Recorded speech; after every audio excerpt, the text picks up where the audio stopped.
Si VVM ay nagpangugas ng kamay si VVM. Si VVM ay isang innocent. Siya ay si Pontius Pilate. Saan ka ba naman nakakita ng presidente? Nagkagulo na ang one of the highest office sa bansa natin, ha? Third in line ang Senate. After him, let's say the Supreme Court, him, VP Sara, and then Senate, wala sang salita. Ano nga klase kabilat sing Iloy nga Chief Executive, yun di puta. Tapos wala ka sang Commander-in-Chief ka pagkatapos. Wala ka sang komento. Nagkakagulo ang mga tao mo dahil sogo mo! Bilat sing Iloy, shout out dyan! Sa 5 mga senador, ang dapat sa inyo, you should renown your being a Filipino. Saan ka naman di puta nakakakita, bilat sing Iloy, pasurin di rin sang gaga! Nga punggod doon, babalo, baday NPA nga si Risa, antivirus, ang kanyang colleague, na si Senator Bato, may krimen sa Pilipinas, oy gaga. Bilat sing Iloy ng alipungoy nga pusteso, babalo, galips to lips ka mga duwa ni Liama, si di puta nga kikion, nga puno sang tartar bilat sing Iloy. Ikaw ang pinakaalipungoy nga gaga ka, Antichrist, Risa, antivirus. Siya, si Bam Aquino, alam mo ikaw Bam, sayang ka, matalino ka sana, pero nuknukan ka man ng bilat sing Iloy mo kasipsip. Hindi ka pa kontento kung ilang tao na namatay sang kanyo? Pagkatapos, ginterrorize sa mga Marcoses, ang tito mo nga si Aquino, asino na, tito-in-law mo. Pagkatapos, yung diputa, si tita mo, Cory Aquino nga nagkanseron, plus ang tito mo nga si Noynoy, na mga hindi naman masyadong magandang ginawa noon sa Pilipinas. Ikaw lang sa inyong angka nang hindi kita magpresidente. Say goodbye to your careers already. Ini ikaw si Soto man nga kato. Tuta Soto. How in your conscience did you even think to sell your colleague, Senator Bato? Ikaw si Judas Iscariot sa inyong grupo. Ikaw ang may halik ni Judas. Tapos ngayon mag-deny ka? Nga hindi mo alam nga ulihin si Bato? Ano ang pinagchismisan nyo ni NBI matibag? Kung kailan kayo magpa-circumcise? Kabutigon si mo bilat sing Iloy. Alam mo, early morning, hindi niya pala alam. Alam niya nga may arrest. Hindi niya alam na pupunta pala si Senator Bato ka, butigon si mo, sir. You knew very well, or maybe you did not see it coming, but still, kahit pa na hindi mo alam nga huhulihin, hindi mo alam pupunta si Senator Bato, dapat hindi mo pinapasok. Dapat ikaw mismo ang nagsabi ka matibag that is against the rules and regulations. We are an equivalent ang ating equal tayo sa ating na rangko sa Pilipinas. We have the same power kung isipin, but this is my turf. You could not disrespect my turf because it's going to fire back at me. Kung meron ka sa paninindigan, kung nakikita ang mga nuaw.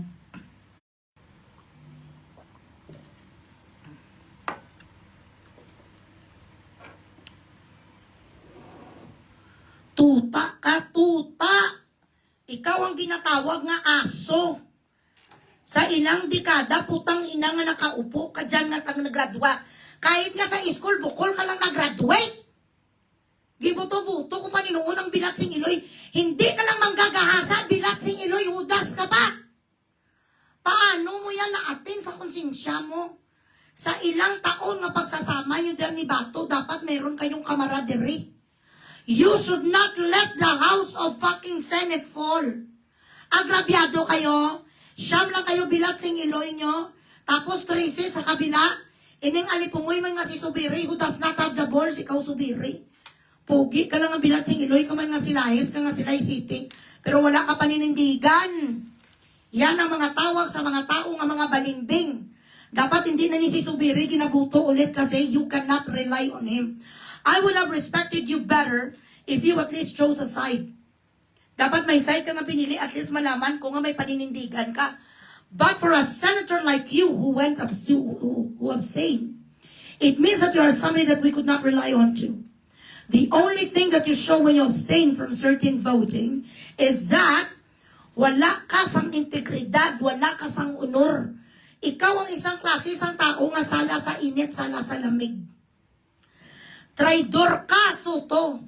Pagkatapos yung Sara Balabagan, ang Pepsi Paloma movie, ang nakaupo doon sa MTRCB, ang anak mo rin, ang kapwa mo rin, babalo. Lahat mo lang ang mga anak, hindi ba na nakakuha sa itsura ni Helen? Maganda sana ni siya ang asawa niya nga si Tita Helen. Pero lahat nga profile sa mga anak mo, mga puro kayo lahat mukhang sandok. Tapos, gimanipulate nila ang MTRCB, hindi na palabas ang katotohanan sa likod ng pagpatay o pagkamatay ni Pepsi Paloma kasi nga ma-school bukol sila. Ganito ka ka-manipulative. Now, meron nga kahaka nga gusto ipadismiss ang mga ihudi puta. Ang mga bilat singiloy nga 255 nga mga mukhang pugita doon sa House of Representatives i-dismiss sa mga gago na naman kuno ang impeachment kasi alam nila tagilid sila hindi nila mabili. Hindi nila mabili ang 3C bilat singiloy. Ang mga senador kasi whether they like it or not, kung siyam lang ang kanilang kakampi sa Senate, Sara is still going to win. It's a win-win situation. They need 16. So if it's lower than 16, then impeachment is gone. The impeachment is done. Ayaw ko rin sa prutas na balimbing, Ma'am Jenny. Hello, Ma'am, si Jenny Daniels. Mami, pastaran mo muna ako dyan.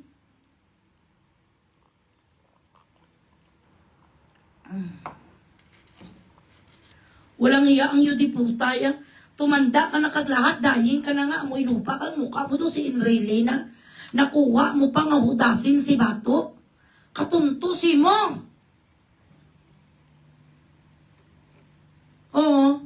Si Subiri kag si Ejercito, mga puro man sila tanan, mga supot man mga putsyong, mga bilat sing iloy. Why you did not practice bilat sing iloy your civil obligations? For what na ilalagay kami namin dyan? Para naman kahit papano we could rely on you when crisis like this transpires. Wala pala kaming kunin sa inyong mga gago now. Super gwapo yun si Tito. Super siya, kabuta, nagupuhan ka na sa kanya. Paano mo sa naging gwapo ka ba ng babak? Lahat nga 255 ngayon, parang ginadayariya ang mga yudiputa, so you just wasted the taxpayers' money. Millions of taxpayers' money only to say na i-dismiss nyo na lang, it's because alam nyo kagilid kayo sa Senado. No! Ano ang sabi ni Bibi Sara? She wants bloodbath. That is how confident she is because she did not steal anything. Bakit ayaw nyo na ngayon? Kompleto Ricardo's kayo sa ebidensya, tama? You could win this, correct? Nag-celebrate ang mga EOD puta, inagawan sila ng spotlight ng Senate. What is so funny that happened yesterday was that, grabe, hindi man lang sila nag-enjoy. Hindi nag-enjoy ang mga EOD puta nga mga animal kingdom na isabor ang kanilang winnings kuno dahil sa mala probinsyanong chururot sa Senado. Tinalbugan kayo ni Senator Bato. Hindi pa rin kayo magwawagi sa mga DDS. So ngayon, isa sa mga tinulungan din, I don't know if I am correct or if I'm wrong, but correct me if I'm wrong. Did Tatay Digong or any Duterte help Goma when he was running for congressman? Was his arm raised by Tatay Digong or Sara? Tell me. Hawak nila kanong ambit, hawak mong putay mo. Hindi mo ganing putang ina ka mahawakan, bilat sing iloy, ang titi isang asawa mo nga molester. Hawak ambit, hawakan mo muna, Luistro, ang titi isang asawa mo nga rapist. Bago ka hawak ko ambit, bago ka maganon, ambisyosa.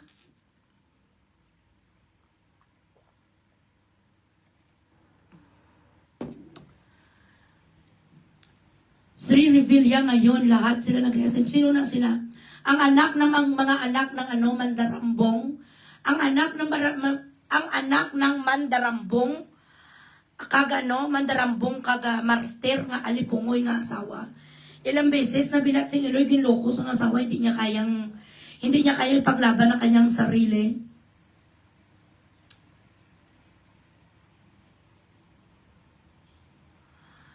Ira Crescentillian. O sige lang ba coming ang iyong Rejuve, relax. Message ka lang dito. Or baka gin-reject. Baka gin-reject sa baka ni-reject ng custom. Paki-ano na lang Ira, please. Paki-message.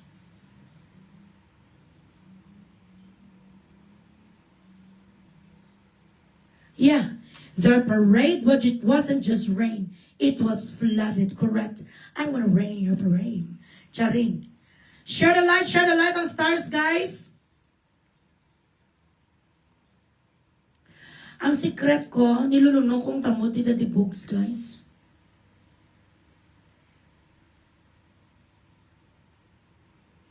Grabe ang kanilang enjoyment, bilatsing Iloy. Akala mo naman ang mga Yehudi puta nila do. Do siling mo na binigyan ang mga bilatsing Iloy nila sa night awards. Daw gingawa sila mga lord of chururot. Daw may nighting na nangyari, Yehudi puta sa HOR, grabe pa. Eto na. Umiksena, si Senator Bato, lahat sila tameme. They did not see it coming that Gatchalian is going to request to vacate all seats in Senate. Strategist talaga si Tatay Digong, no? Very strategist talaga siya.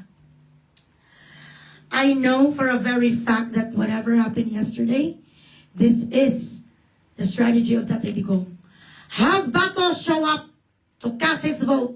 Remove Soto! Ako ginaisip ko lang nga ganito the way Tatay Digong thinks. Remove Soto! Bato, magpakita ka na! Kunin ang lahat na na mag-side sa atin. Ganun ang strategy ni Tatay Digong. So, was Goma endorsed by Tatay Digong? I wanna know. Nonchalant ang mga Tulfo brothers. Wala silang nagawa. Maghanap na lang kayo ng mag-asawa na nag-aaway. Lalo na si Daddy Rafi kasi doon ko kumikita. Yung lahat wala nga pinapahiya mo nga mag-asawa, mga domestic violence. Mga marital issues, maghanap ka na lang sa mga pulubi. Patay gutom na mag-asawa, tapos pagkakitaan mo sila. And of course, they doesn't call it abuse of power. They do not call it as taking advantage of the situation of those people who are oppressed. But they call it as helping those people who were battered by their husband. But kung tutuusin, embarrassment yan, kung isipin. But they do not have a choice in order for them to get help from him. Kailangan payain nila ang kanilang sarili na sila ay bunugbog at sila ay binastos. Wala silang choice. I don't know why this is not being categorized as an abuse to women and children. Dapat hindi ganun. You do not fucking show the face of a battered woman on national television. She had enough already, but well, this is how the world goes. Gina-press release lang nila nga okay lang yan. Gusto mong tulungan, dapat may consent ka na i-feature ka namin sa aming show. Ganon. Watching from Qatar, Mary Jane, hi. Ang stars nyo, guys. Ang tinatakbuhan ngayon ng mga naaapi, bilatsing Iloy, hindi man lang ngayon ni Senator Tulfo matulungan ng security guard, sir. So ano naman ngayon, sir, ang iyong say? What is your stand that your security guard has been beaten up by the abusive, bilatsing Iloy NBI people? You used to hate them when you were not in the Senate yet. You used to fight for these people, mga mediocre na mga salaried employees. You were the god of what you call this? You were the god of maralita. Saan ka ngayon? Bakit hindi mo malang yung diputa mapangahuli ang mga bilatsing Iloy ng NBI? It's because that you have already lost your principles. You've already lost the image that you've been protecting for a long time. And lahat talaga kayo hinubaran ng inyong maskara. Ang totoong kulay niyong magkapatid lumabas. Dahil lang yan, bilat sing Eloise ang 20 million each. 20 million each allegedly.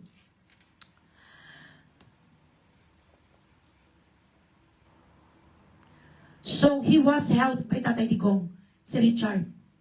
Tama?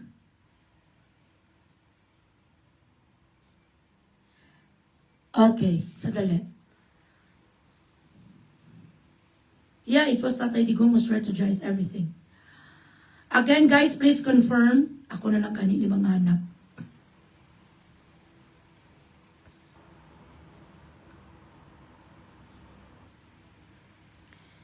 Did Tatay Digong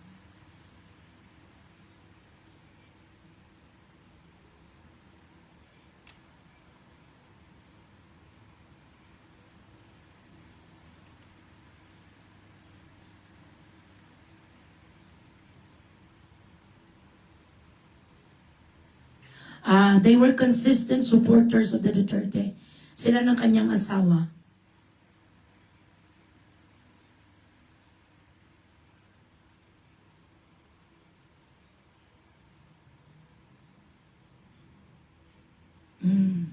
So may ara ka man gali, Goma. Meron ka rin palang issue sa iyong flood control project. What I've read and what I've seen, read and seen from the people of Ormoc, they are complaining actually na bumibili ka ng maraming mga lupa dyan. Soto just got dose of his own medicine. What they did to cheese, these people are so hypocrite to the bones. Yes.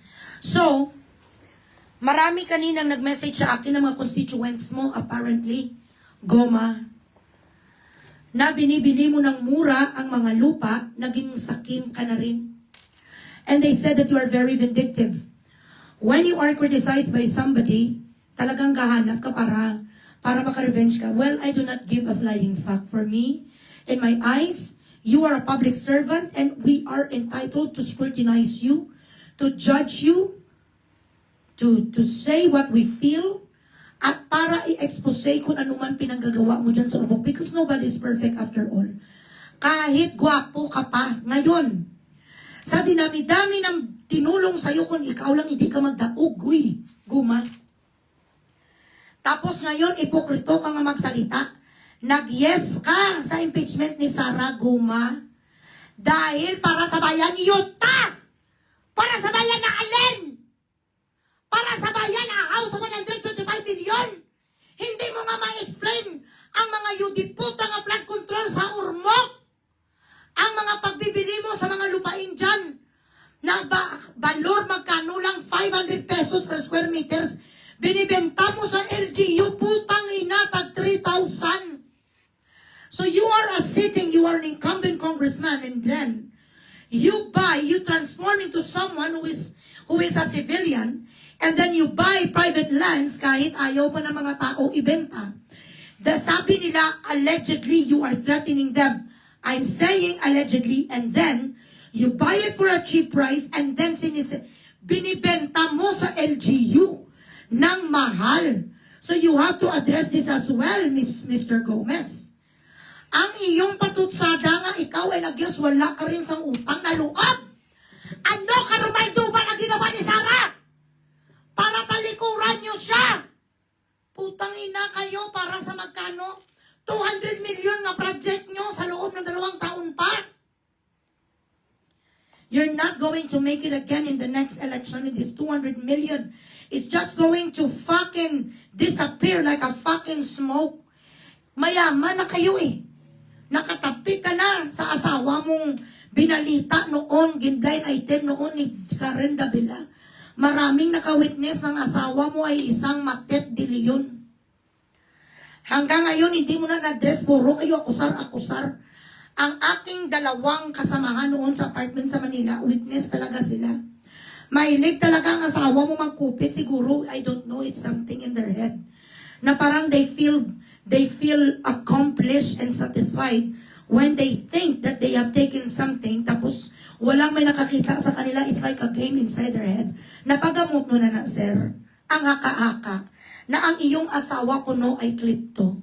It is not me saying, but it is an old news written all over the newspapers and the internet that apparently, allegedly, ang iyong Mama Mary, ang ganda na asawa mo, ay isang klipto. Napagamot mo na. Paano nakuha sa konsensya mo? Saan? Where did you buy the balls? Para sabihin mo na ang pag-yes mo sa impeachment kay Sara ay para sabihin, para sabayan nga ano? May ninakaw si Sara, putang ina! Nagutom ang buong Pilipinas sa 125 million. Utang mo sa ama niya kung bakit ka congressman ngayon. Sa ilang taon na pagsuporta nyo, sip-sip kayo. Sa ilang taon na pagtapit-tapit nyo kay Digong. Yudi, putang nga sip-sipanay, putang ina kasi mabango. Mabango ang pangalan ni Tatay Digong. He was still, in existence. Ngayon, nandoon sa kulungan, bilat sa inyo, tinalikuran nyo ang maskara nyo lahat, putang ina nalaglag. Ito din ang tinatawag natin na blessing in disguise because now we know whom to vote. Now we know who would be the fucking leaders that deserves our votes. Ang mga pariyos, Diyos ang papampam ni nga si Pamela, the most hated governor of Cebu. Ako mismo nakakita, di puta ka ginansan, kamo mo ni Digong. Tapos mo makakamusta kang alpot ka man nga malaway. Ang asawa mo nga i-check, yung di puta muka, palang di puta palo, dalay amoy lupa. Ang kakapal bilat sing iloy kung saan kayo kailangan ni Sara. Kung saan kayo kailangan ni Tatay Digong tinalikuran yung makapalang mukha mo. Alam ba ng mga tao noon kung paano ka na-emergency sa St. Luke's? Dahil ang iyong Boulevard of the Broken Dreams ay nagwa sa Agaguma. Ilan sa mga taga 90s and 80s and 2000 people. Sa year 2000, sa year 90s, alam ba nila na ang iyong Boulevard of the Broken Dreams ay itinahid noon? Alam nila, wala ka rin sa moral as in dancing, numero 1 ka rin. Numero 1 ka rin, bilat sing Iloy, sumakasalan, okay na sana kayo na born again ka. Nawala na sa mga isip ng mga tao na ikaw as a womanizer, a philanderer. Na marami ka rin linukong mga babae. In fact, bakit sila nagkaroon sang feud ni Binoy? Dahil nag-overlap kayo ang inyong tarugo. Ang dalawa niyong tarugo nag-overlap kay Shawi. Walang magagalit. Shawi, huwag ka magalit. Baka na naman mag-shout for joy ka umiyak ka na naman dyan. Pinastos ako ng isang vlogger. I'm not going to let anybody abuse their platform in insulting me and my family. Hindi ito, ma'am, insult. Ito, ma'am, ay history at ikaw mismo. Ang nagsabi nito noon sa iyong show na nag-overlap si Richard tsaka si Binoy sang relasyon. Kay Binoy ka noon, sinulot ni Richard. Nag-agawan sila sa inyong perlas kasi mahaba ang buhok mo eh. Hindi mo naman yung kasalanan kasi maganda ka naman talaga noon. Sa totoo lang, kaya nga idol kita, ma'am. Pero ang mga mga drama mo ngayon, ng mga nag-aiyak-iyak ka kay Lynn, hindi na ngayon umubraman, wala ka na influence. Actually, you've lost that influence, you've lost that touch, you've lost that relationship to the public since the day you insisted that Lenny was better than Sarah. Why would she be better than Sarah? She wasn't a mayor yet. She does not know how to legislate. She does not know how to govern a city. So for you to try to also abuse the influence that you hold during the time, during the election, because you were so desperate for your husband to become the vice president of the Philippines, and maybe it will eventually become a president kasi ambisyosa ka nga, baka naman magpresidente ang chimpanzee mo sa huwag kang magalit. Pangit naman talaga ang asawa mo. Alangan ko naman sabihin siya nga pugi, bilat sing Iloy kay talaga namang bukaw-bukaw, kiro-kirupi naman talaga sa mo na I don't know kung bakit mo sa pinakasalan. Pero ang totoo mo talagang jowa noon si Ruel Santiago. Si Gabby Concepcion naging asawa mo, tapos si Ruel, tapos nagbinoy ka na. Pero nag-agawan sila, sinulot ni Richard, nag-call off lang kayo ni Ruben, alam ko yun. Panahon pa yun, buhay pa si Inday Badiday, tsaka si Lulit Soles. Grabe, di ko noon kamarites sa mga comics. Mga ganito, kagrabing mga comics kung newspaper, palabas ako eh. At isa kami noon sa barangay namin na may color TV, kaya ako nanonood talaga eye to eye. Andito naman tayo ngayon, mga kababayan, mga minamahal kong mga Pilipino, sa ating programa na programa sa alas 4, Eye to Eye. Magbabalik ang inyong host, Inday Badiday. Nanonood ako niyan, pati kay Lulit Sulis. Kaya, nung habang nagrelasyon kayo dahil sa pelikulang Maging Sino Man ang pag-ibigay sa diyang ganyan. Take a break muna ako, sandali lang. Ang stars muna guys. Tiwala sa isa't isa'y kailangan. Gayahin ko lang boses ni Tita Shawi. But I still love you. Idol pa rin kita. But bayan comes first for me, ma'am. I'm sorry. Sa mga panahong yun, niloko mo si Robin Padilla. Inagaw ka ni Goma, ma'am. Nag-agaway ang dalawang titik sa iyong perlas. Yun ang totoo. May mga clips pa ko na, ma'am. Nire-record ko noon sa Betamax.